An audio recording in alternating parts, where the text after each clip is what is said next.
He's very shy. He's not a leader at all.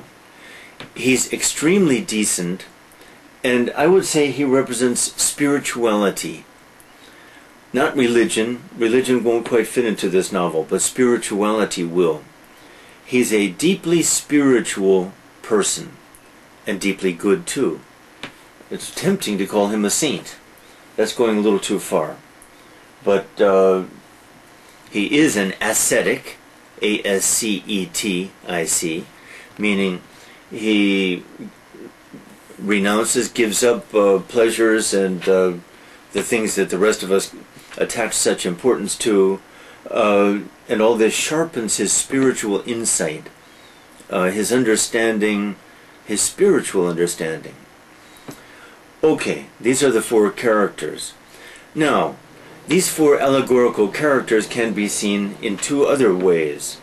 That is, they can be seen on a level of government, that is, human actions in the world, government. Politically, that is, a political allegory. And they can also be seen as four aspects of one human being. After all, each of these four is an aspect, so to speak, of one human being. I've never presented this quite so lucidly as I am now, and I haven't read it in several years. I don't know why, but suddenly I see these things. Okay. Politically, for example, Ralph certainly represents democracy, supported by reason.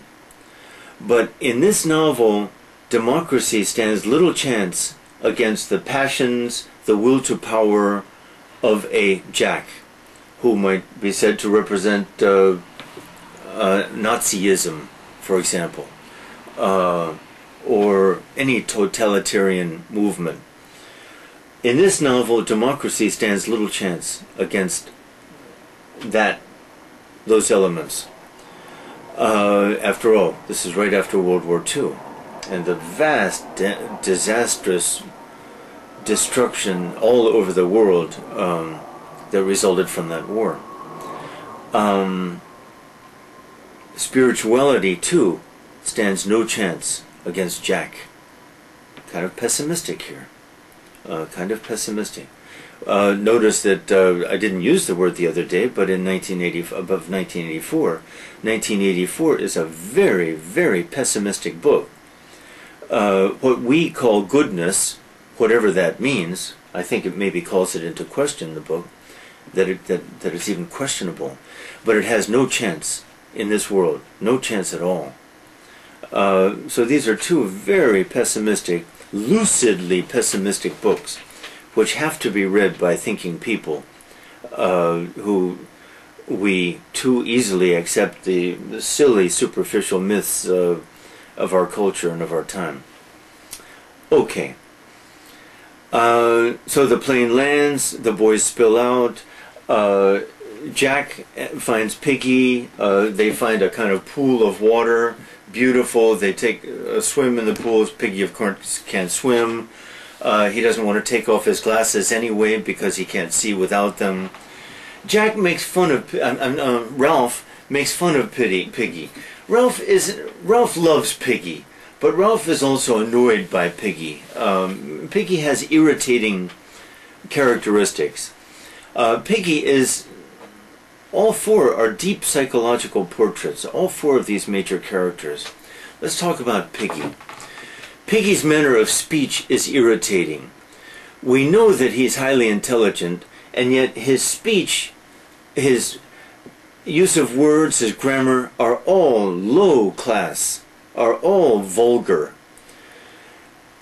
One has the suspicion that he does this on purpose, to mask his intelligence, to create a screen so that others don't perceive his intelligence and his superiority too quickly. To fit in. To fit in. That's what he does. Tries to fit in, but there's no way he can fit in. Jack, with all his resentment and his will to power and his hatred and his cunning and his violence, his deep love of violence, disturbing.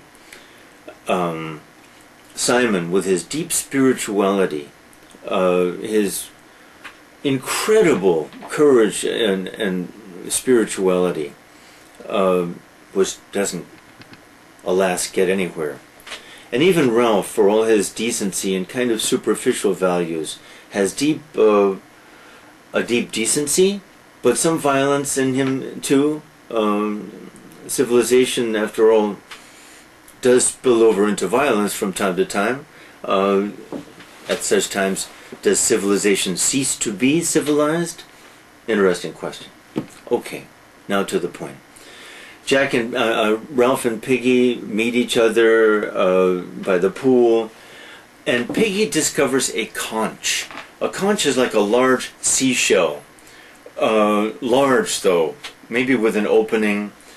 And it's beautiful in the first place. And Piggy gives it to Ralph and tries to explain to Ralph how he can use this conch. If he blows into it correctly, it will sound like a trumpet, it will sound like a horn, and it will be a way to gather people to meetings. Meetings, assemblies, one of the two main signs of civilization. Civilization means settled domiciles, assemblies, which means law. Settled domicile usually means agriculture, but really this is two things, settled domicile and assemblies. So, Piggy right away is the champion of civilization, assemblies. And Ralph is the champion of it too, but Ralph certainly needs Piggy. Piggy gives him the conch, discovers the conch, Piggy teaches him how to use it, and then Piggy suggests, after the boys come, because Ralph finally succeeds, by spitting kind of into it, as Piggy instructs him, all the boys come to the sound, and they have their meeting. And Piggy also suggests that the conch be the symbol of their assemblies, that is, no one can speak at the assembly without holding the conch. All of these are Piggy's ideas. These and later, a little later at the meeting, at the first meeting, just to talk about Piggy for a minute, Piggy has the idea that they should keep a fire always burning up on the hill, mountain they call it. Why? So that they might be rescued. Because if there's no fire up there, they'll never be rescued. And Piggy is smart enough to know right away, I think, that if they aren't rescued, disaster will happen. Simon too is smart, and Ralph knows it too, to his credit. So, once again, all the best ideas are Piggy's. So you see what I mean? He's a complex character, but his speech patterns are very disconcertingly vulgar. Okay. So they have their first meeting, and many little boys are there. It's clear that Piggy will take care of these little boys. Someone has to take care of them. They're 6 years old. They're afraid. They don't even know where to go to the bathroom, some of them. Piggy becomes their caretaker. Simon also takes care of them. These are two very decent little young boys. During the meeting, after the meeting starts, suddenly, marching feet, march, march, march, march, march, march. In come the choir boys. These boys formed a choir from some private school in England, and their leader is Jack. Well, these marching choir boys kind of resemble military, kind of resemble SS, the Hitler's elite troops. Choir boys, huh? Jack is very proud to be head of the choir boys, and right away, Jack and Ralph try to become friends. Ralph especially tries to be Jack's friend. But we have to have an election right away. Who will be their leader? And despite the choir boys, Ralph wins overwhelmingly. Jack hates Ralph right away for this. He feels humiliated. He can't stand to lose. And he will never forgive Ralph for this. He'll endure Ralph's leadership for a while, and Ralph will find ways to appease him. That is, civilian government, if the military gets too strong, is doomed. In the political allegory, And in this book, the military will become too strong. How does a civilian government control a military? Is a very disturbing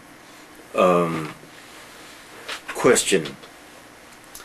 As a side, as a parenthetical observation, I'll tell you a thought of mine about North Korea, because I think maybe this is worth mentioning. I don't know if others have had the thought. I'm sure they have. Especially after we discussed 1984, because North Korea is 1984. What is the chance of that government ever being overthrown? The only hope, I think, would be in the military. But then you say, okay, I figure the military hates Kim Jong-il, and he hates and distrusts the military. That partnership is a very uneasy one. Kim Jong-il certainly has spies with all those generals and top officers everywhere. But spies can be bought, and so things could happen. Now, if one of them or a group of them got together and captured or killed Kim Jong-il, attempted a coup d'etat, probably the general would simply want to take the place of Kim Jong-il, and we would have the same system, probably. Another possibility, though, is that another group of high-ranking generals would oppose these generals, and we'd have a civil war. The one hope of a peaceful, for South Korea, change for North Korea, in my opinion, lies in a civil war, and it doesn't seem to me to be preposterous at all. In fact, I wonder why it hasn't happened already. Only because of the effective spy network that Kim Jong-il must have, I figure. But anyway, back to Lord of the Flies. But wouldn't that be nice? The country would be ruined. By the way, I'll finish that fantasy. The winner of that civil war would be the side that contacted Seoul or Washington, D.C. Of course. In we would come, the U.S. would come, and it would be all over. That side that decided to cooperate with the U.S. would win.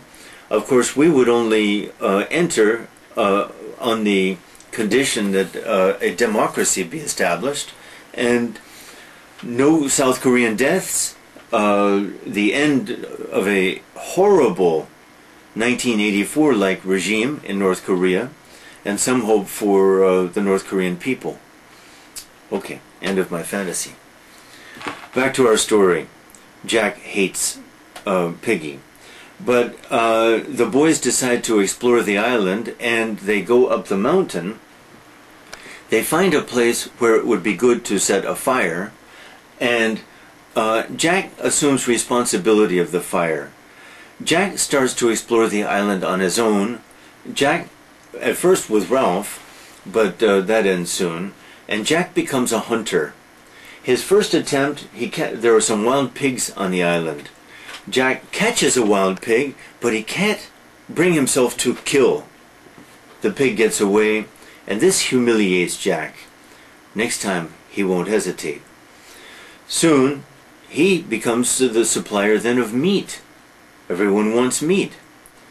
His importance rises dramatically, and soon Ralph has to beg him for his help.